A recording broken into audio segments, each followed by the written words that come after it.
I've never understood people who like eating lobster. They are icky, alien creatures with segmented exoskeletons.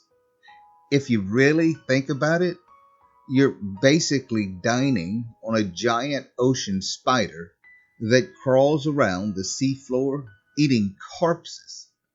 Don't get me wrong, I have nothing against lobsters. They have their domain in the water, and we have ours on land. No reason we should ever have to meet. So, when my wife requested a lobster dinner on Friday night to celebrate our anniversary, it was with no pleasure that I held the squirming arthropod a few inches above the pot of boiling water. Sorry, I said as I lowered it into the plume of steam. Its gills flapped uselessly in the air, and its claws clicked in an odd rhythm, a cacophony of sounds that seemed to get sharper with each repetition. The noises almost sound familiar, even though I couldn't recall ever being this close to a lobster before.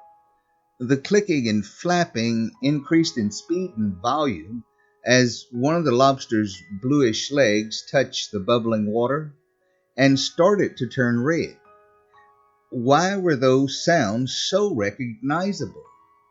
I never even knew lobsters could verbally communicate with each other. For a moment, I paused, holding the lobster with one leg submerged as I tried to convince my brain that I was imagining things. A crazy person might believe that lobster was attempting to form words out of a bunch of squelches and snaps. And I wasn't crazy, but I couldn't deny that I recognized the honest to God human language creaking out of the mandibles and crevices in this creature. Flesh, the lobster smacked. What? I asked, holding the lobster up to my face, staring into its black poppy seed eyes. Flesh made bone, bone made flesh.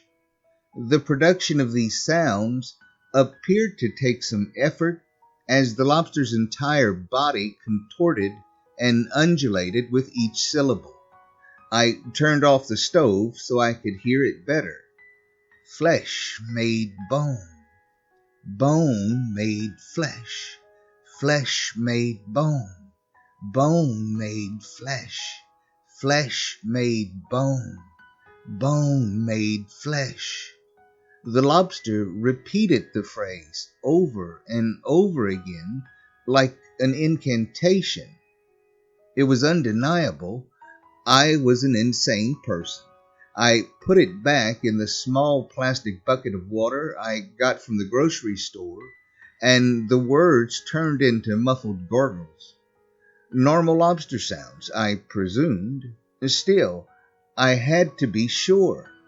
I took a deep breath and picked up the lobster again. Flesh made bone.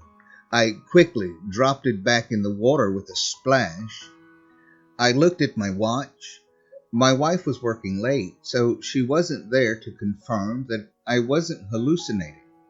Either way, I wasn't sure how I felt about boiling something alive that just communicated with me, but I intended to fulfill my promise of a lobster dinner, even if I wasn't going to feed her this particular lobster.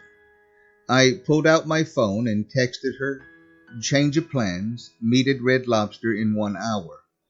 I arrived half an hour early and sat in the car, staring at the huge two-dimensional lobster welded to the front of the restaurant.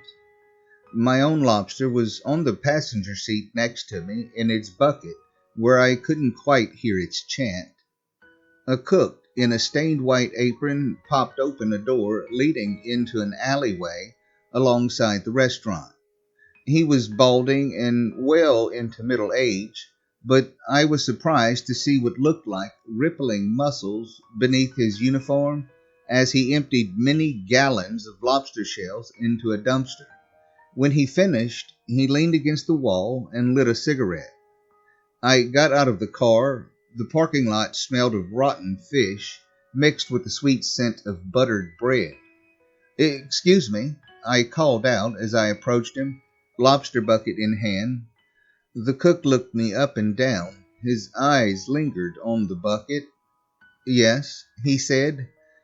"This is going to sound strange," I asked, clearing my throat.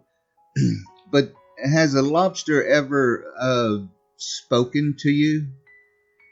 "What did you say?" I said, has a lobster ever... I heard what you said. Get in here." He grabbed my sleeve and dragged me through the door into the bright, bustling kitchen. 24 cooks and even more servers and busboys speed-walked between long stainless steel counters covered in steaming pots, frying pans, and dough. Above them, computer monitors commanded their movements by flashing orders across the screen. A pair of swinging doors leading to the dining area were in perpetual motion as servers moved in and out of the kitchen, carrying heaping plates of pasta, bread rolls, and seafood. But I didn't focus on any of that. All I saw was a 1,000-gallon aquarium tank in the back of the room, lighting refracted out of it and bathing the entire kitchen in greenish-blue hue. Inside, hundreds of lobsters squirmed, scuttled, and shoved to stay on top of the massive pile, knocking their rubber-banded claws into one another. A woman in an apron leaned over the lip of the tank, scooping them out one by one with a net, passing them to cooks who plunked them into pots of boiling water. As I took all of this in, a harried server shoved past me and nearly knocked the bucket out of my hand. I got my bearings and followed the cook, who still clasped a lit cigarette between his lips, into a tiny back office. He closed the door, and the sounds of the kitchen faded. A single desk took up nearly the entire room, covered in stacks of papers, invoices, bills, order forms. The cook unclipped a crowded keyring from his belt, unlocked a drawer in the desk, and pulled out a slightly curved piece of leather that resembled half of a book cover. At least it looked like leather. I took a step forward and saw that its surface was smooth and reflective like a shell. "Put your hand on this," he said, holding out the shell. It was hard and cold, with a segmented joint dangling on one side. The water in my bucket started churning faster. "What is this?" I asked. "You can feel it, can't you?" He said. "An exoskeleton is designed for containment. Hold things in, keeps them safe. But it also suppresses, restrains, removes potential." "I don't understand," I said. "Not many do." He flipped it over. The joint made a horrible scraping noise to reveal cryptic symbols scratched into the surface, all straight lines and sharp angles. Most of it was faded, but in the top left corner there was a crude illustration. It looked like a hunched humanoid creature. Its limbs were in the right places, but they were bent at wrong angles. One of Red Lobster's suppliers fished this thing out of the ocean off of the coast of Nova Scotia a few decades back, along with a horde of the biggest lobsters I've ever seen. This place served jumbo-sized lobsters for an entire month with that haul. Management was so happy they didn't realize what came with it, he said, but someone thought it was weird enough to save, so they brought it to the archaeology department at the university. And luckily me, I happened to be grading papers in the office the day that they handed it over. He mashed his cigarette into an overflowing ashtray on the desk. I was a highly respected scientist researching the origins of humanity. I debunked the aquatic ape hypothesis, and I helped prove that early humans interbreeded with Neanderthals. But something always bothered me. Prior to about 6 million years ago, the fossil evidence of human ancestors disappears, vanishes. We have nothing before that date. So along comes this artifact, this shell, and lo and behold, my somewhat controversial method of radiocarbon dating puts it at over 6 million years old.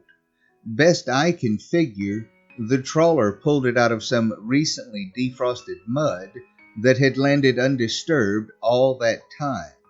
I knew that whatever was written here would upend everything we know about the history of our species. It was a huge breakthrough in my research.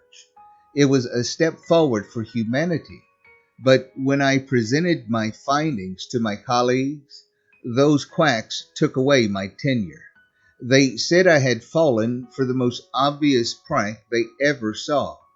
Now I work here, among the lobsters, he said while waving his hand, his gesture seemingly encompassing the entirety of the world outside of academia. I reached into the bucket and held out my lobster impatiently. Its mandibles gnashed and its segments clicked as it dripped water onto the floor. Look, I said, I don't know why you're telling me this, but I came here because this thing spoke to me.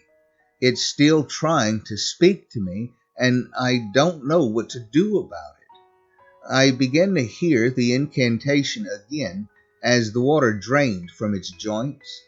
Flesh made bone. Bone made flesh. The cook raised his eyebrows a little, but seemed unfazed. I know.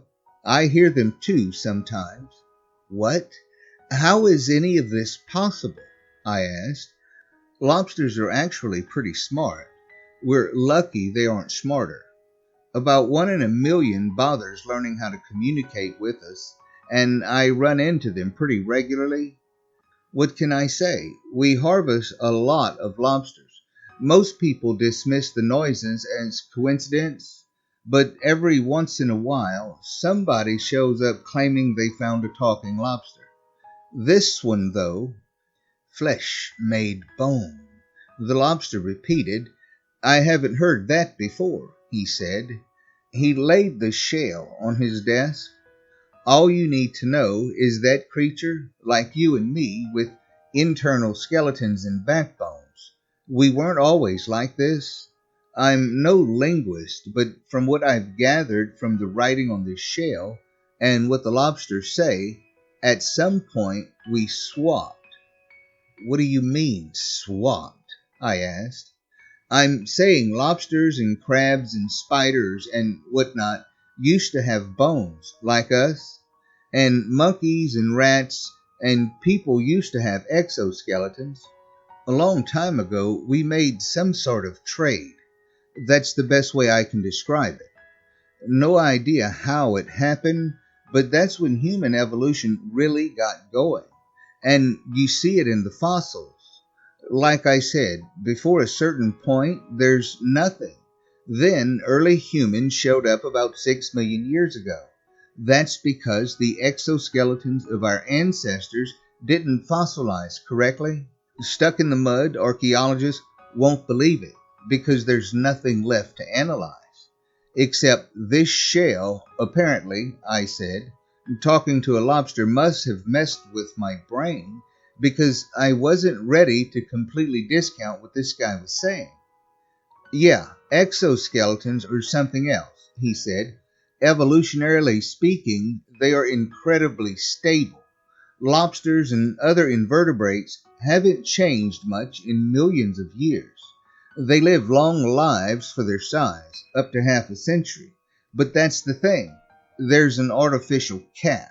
Lobsters can't grow too big because eventually they stop molting. Their exoskeletons hold them in, then fall apart, unlike our bones, which are alive. Imagine being trapped in a prison of your own decomposing skin. I looked at the wriggling, clattering arthropod I held in my hands. You can see why the lobsters aren't exactly happy with the arrangement, he said. The lobster piped up again. Flesh made bone. Bone made flesh. The cook, or disgraced archaeologist, or whoever he was, bent down and looked at the lobster in the eye. My best guess, this guy's about 30 years old and starting to lose his mind. I think he wants your skin. He laughed as I instinctively threw the lobster back in the bucket. What do the other lobsters say? I asked, wiping my hand on my pants. Oh, they complain about their lack of opposable thumbs, or how climate change is warming the oceans, or how lobster fishing industry is on the verge of exterminating their kind. I used to save all of the smart ones I came across, but these days I ball them on sight. Wait, I exclaimed, how can you kill a clearly intelligent creature? Look, I've spent a long time thinking about this, and nearly as long being laughed out of my field. If ancient invertebrate humans were able to figure out how to grow internal skeletons, then maybe lobsters will figure out how to get their skeletons back. I don't know about you, but I don't want to take that risk. As I tried to imagine what a fleshy, pink-skinned lobster would look like, the cook positioned the ancient shell under his right arm. It curved around his rib cage almost perfectly, and the joint at the top folded into his armpit. When he released his hand, the fit was so tight that the shell clung to his body. You see, he said, that is what we were meant to be. We broke out of our confinement and our evolutionary potential became infinite. Our brains exploded in size, our nervous system extended to the surface of our skin, and our fingers became both powerful and nimble. I don't blame the lobsters for wanting what we have. He removed the shell, then untied his apron and pulled off his shirt. Across his stomach and chest were more shells, interlocked in segments, crudely sewn into his flesh. Some were larger, pitch-black pieces, and others were smaller and bright red. I took a few steps back. Every few years, another one of these ancient shells shows up in the lobster nets. Usually, the fishermen don't notice and send them with the rest of the catch to the restaurant.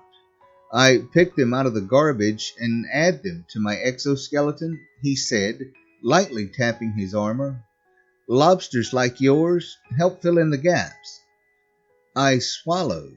After everything I had experienced that evening, a half-naked man covered in lobster shells shouldn't have surprised me.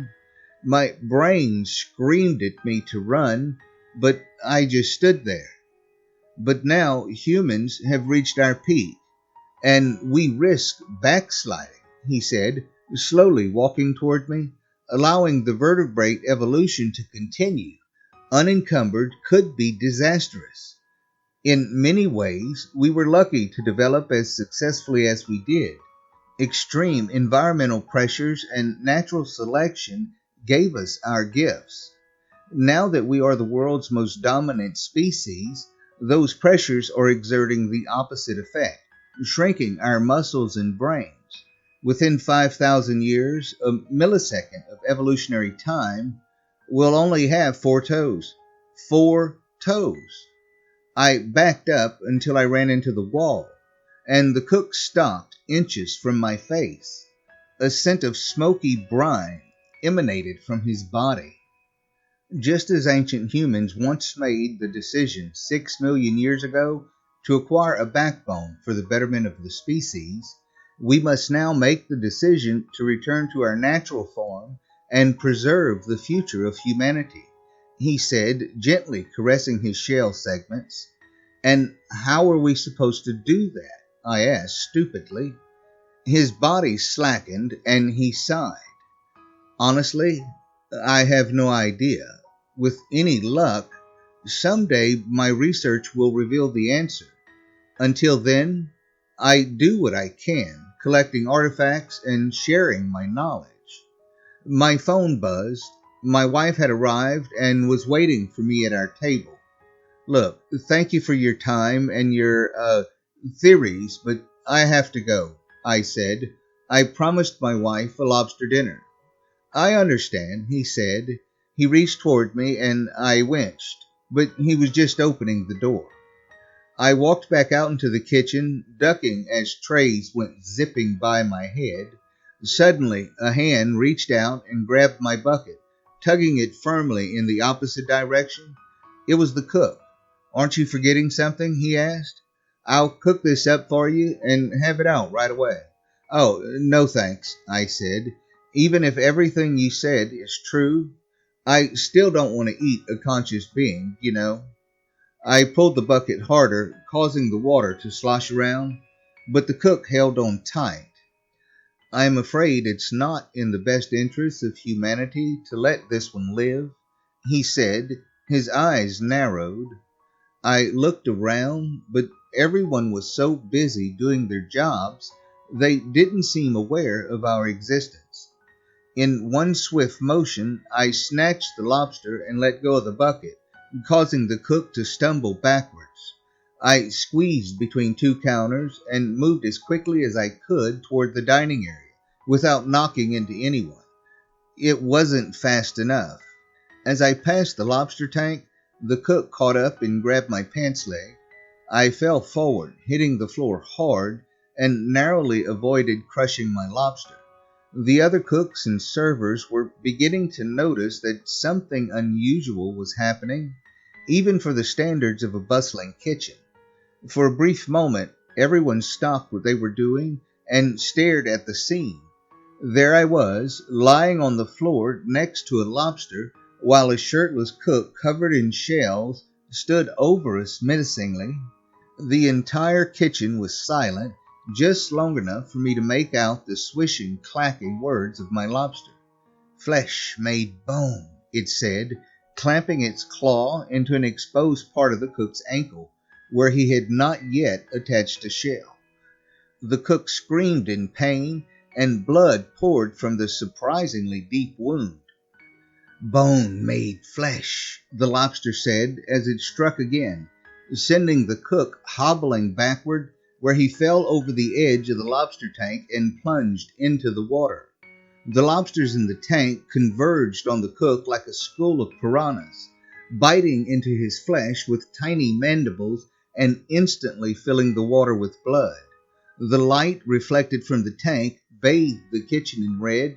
Someone screamed. In the chaos, I calmly picked up my lobster and dropped it into the tank with the others. Within minutes, as the blood diluted enough to see inside, large portions of the cook's flesh had been severed from his bones and drifted to the bottom. Lobsters gathered under it happily, pulling it around themselves like a blanket and nuzzling the globs of skin and each other. I took out my phone and texted my wife. "Change of plans. Let's meet at the Red Lobster in Trenton."